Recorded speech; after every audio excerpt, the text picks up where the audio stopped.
तो आपको पता होगा कि पहले इंडियन टीवी चैनल्स पर Dragon Ball Z, Naruto, Detective Conan, Zatch Bell, Idaten Jump जैसे अच्छे अच्छे एनिमेज आया करते थे। लेकिन सेंसर बोर्ड और इनके कुछ इंडियन टीवी वॉचर्स की ऊट पटांग लॉजिक की वजह से ये शोज को ऑफ एयर होना पड़ा था। मतलब इन सब शोज को टीवी चैनल से हटा दिया गया था। लेकिन इन रिसेंट सिनेरियोस को देखते हम लोग थोड़ा राहत की सांस ले सकते हैं। दिन ब दिन नेटफ्लिक्स इंडिया और दूसरे local Indian TV channels India में एनिमे को वापस लाने का काम कर रहे हैं। पर क्या ये रियली न्यू एरा है एनिमे के लिए? क्या इतना काफ़ी है एनिमे को इंडिया में लाने के लिए? तो इन सवालों का जवाब जानने के लिए पहले हमें जानना होगा कि आखिर क्यों एनिमे से इंडिया में बैन हो गई थी। तो शुरुआत से स्टार्ट करते हैं। तो पहले ये जान लेते हैं कि किसी भी एनिमेज को बैन करने में किसी का हाथ होता है। फर्स्ट है सेंसर बोर्ड, सेकंड है नेटवर्क चैनल और थर्ड है ऑडियंस, स्पेसिफिकली इंडियन पेरेंट्स। तो कुछ रीजंस होते हैं जैसे adult content, senseless scenes and गोरी फाइट्स। ये सब की वजह से सेंसर बोर्ड किसी भी शोज को स्टॉप कर सकती है या फिर उसके सर्टिफिकेशन को चेंज कर सकती है। लेकिन अगर एक बार लॉजिकली देखें तो ये सब मैटर ही नहीं करता। क्यों? क्योंकि सब चीज़ें इंडियन टीवी चैनल्स पर पहले से ही दिखाई जाती है। अडल्ट कंटेंट की बात करें तो सावधान India, crime petrol and Splitsvilla जैसे शो ये सब पहले से ही इंडियन टीवी पे दिखा रहे हैं, बट सेंसर बोर्ड इन्हें कुछ नहीं करता। ऐसे बहुत से फाइटिंग सीन्स है बॉलीवुड में जो बहुत ही ज़्यादा गोर कंटेंट करते हैं, और ऐसे बहुत से साउथ इंडियन मूवी सीन्स हैं जो बिल्कुल ही सेंस नहीं बनाते, फिर भी सेंसर बोर्ड इन्हें कुछ क्यों नहीं करता? इसका आंसर है सेकंड रीजन, नेटवर्क चैनल।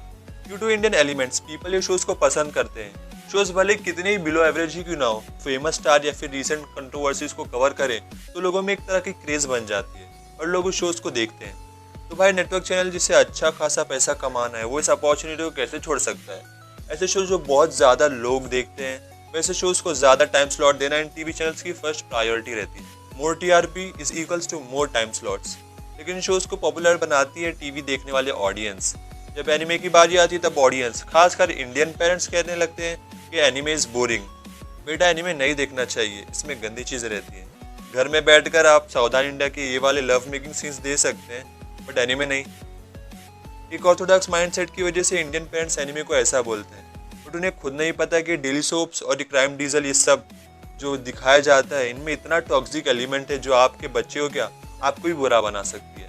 ये सारे फैक्टर्स की वजह से हम जो एनिमे बचपन में देखा करते थे ये सब एनिमे को बैन करना पड़ा था, despite the fact they used to have very less और नो एक्सप्लिसिट सीन्स। तब से इंडियन एनिमे कम्युनिटी लगातार काम कर रही है एनिमेस को वापस लाने में। लेकिन पिछले 1 या 2 सालों से या फिर कहें कि स्पेसिफिकली पिछले 6 या 5 महीनों से एनिमे की पॉपुलैरिटी इतनी तेजी से बढ़ रही है जितनी तेजी से कोविड-19 स्प्रेड हो रहा है।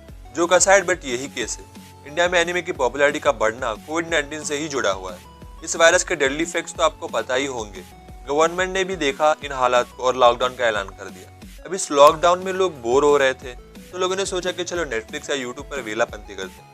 इन्हीं दोनों की वजह से एनिमे की पॉपुलैरिटी इंडिया में दिन ब दिन बढ़ती जा रही। ये सब देखते नेटफ्लिक्स इंडिया ने और शोज एयर किए जिनको अच्छा खासा रिस्पॉन्स आया, तो नेटफ्लिक्स इंडिया इसी वजह से और भी शोज लाने वाली है। लेकिन ऐसा नहीं कि ये सडनली पॉपुलैरिटी सिर्फ नेटफ्लिक्स की वजह से ही, इसमें यूट्यूब और यूट्यूबर पर कुछ इंडियन एनिमे चैनल्स का भी बड़ा योगदान है। ये देखकर और भी टीवी चैनल्स धीरे धीरे एनिमे को ब्रॉडकास्ट करने की सोच रहे हैं।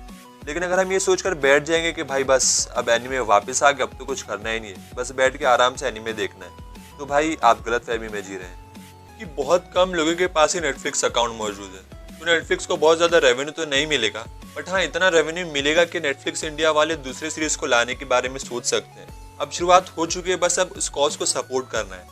बाय सपोर्टिंग आई मीन अगर आपके पास नेटफ्लिक्स अकाउंट है तो आप उस पर एनिमे देखिए और नेटफ्लिक्स इंडिया पर रिक्वेस्ट कीजिए कि आपको और भी दूसरे एनिमेज देखने हैं। क्योंकि गाइस अगर सीधी बात करूँ तो चैनल्स को टीआरपी और नेटफ्लिक्स जैसे वेबसाइट को सब्सक्राइबर ही चाहिए, और ये दोनों तभी पॉसिबल है जब हम थोड़ा जोर लगाएंगे। और मैंने आपको बोला है कि नेटफ्लिक्स इंडिया एनिमे ला रही है, बट एक और गुड न्यूज़ है आकाशुकी एंटरटेनमेंट, एक जापान के एंटरटेनमेंट कंपनी है जो एनिमे एयर कर रही है।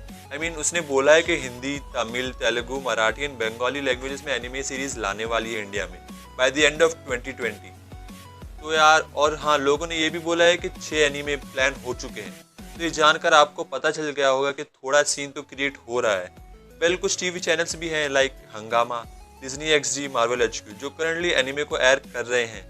ये चैनल्स फ्यूचर में भी और भी एनिमे इंडिया में ला सकते हैं। और टीवी ज़्यादातर 5 से 12 या 13 साल की उम्र वाले देखते हैं, और ये लोग शोज लाइक छोटा भीम, मोटू पतलू देखते हैं। तो टीआरपी ज़्यादा ये लोग ही वजह से बनती है।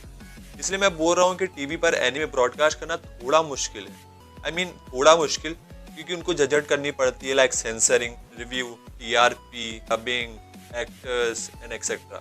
While entertainment website like Netflix and Amazon prime पर एनीमे लाना उतना हार्ड नहीं है, लेकिन इसका ये मतलब नहीं कि टीवी पे आ ही नहीं सकता। अगर हम एज ए कम्युनिटी सपोर्ट करें तो टीवी पर भी आ सकती है। पोकेमॉन एंड बेब्लेड फैंस की सपोर्ट की वजह से ही हंगामा टीवी और मार्वल एचक्यू, डिज्नी एक्सडी, ये सारे चैनल ने बेब्लेड एंड पोकेमॉन को एयर करना वापस से शुरुआत कर दी थी। तो अगर हम सपोर्ट करें तो हम ऐसे भी और एनिमेज इन टीवीज पर ला सकते हैं। बस ये बोलना चाहूँगा कि एक स्टिमुलस मिल चुका है, स्टार्ट हो चुकी है, बस आप थोड़ा सपोर्ट करो।